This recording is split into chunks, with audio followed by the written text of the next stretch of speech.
Ustadz, apa hukumnya mengganti hayya 'alas shalah ketika azan? Sallu fi rihalikum. Karena ada DKM yang melarang mengganti kalimat itu. Mungkin DKM itu belum ngaji.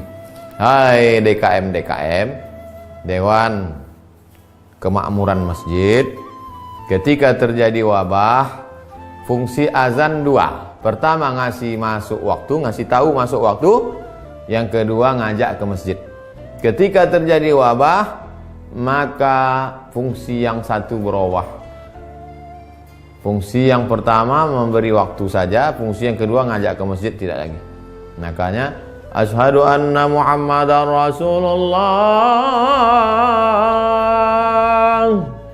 Asyhadu anna Muhammadar Rasulullah.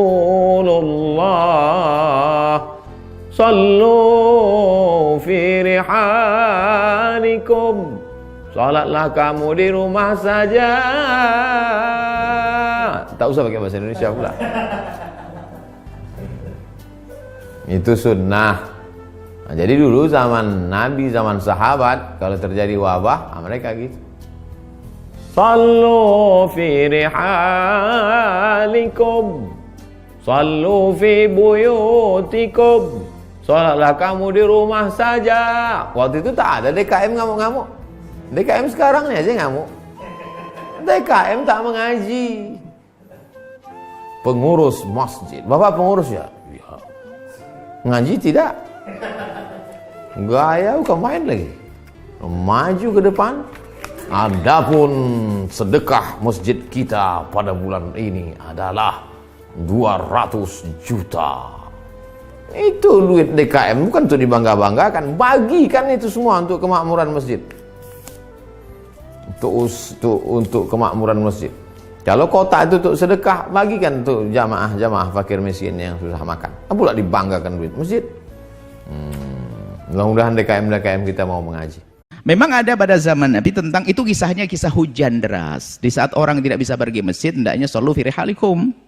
Seolah-olah kalian di rumah masing. Dan ini bisa saja disama dalam ini menyuruh akhirnya jangan sampai tidak sholat. Jangan sampai tidak sholat. Kalau hayya 'alas shalah kan diseru kepada ini. Ini kisahnya adalah di dalam satu, kalau makanya kita ada di dalam Islam, di dalam kita itu ada namanya sholat jamak karena hujan. Begitu pentingnya sholat. Selagi yang sudah ada di masjid sholat duhur ke hujan deras, kemudian kalau sudah pulang nanti asarnya balik susah karena zaman dulu tuh becek jalan macam-macam begini, maka boleh di sholat jamak, sholat berjamaah dengan jamak takdim. Sholat karena hujan hanya jamak takdim, nggak ada jamak takhir. Jamak akhir sholat nanti kan. Jamak takdim dia sholat zuhur, selagi ada hujan di waktu sholat yang pertama nyambung pertama ada hujan, maka dia boleh menjamak. Seperti itu kisahnya.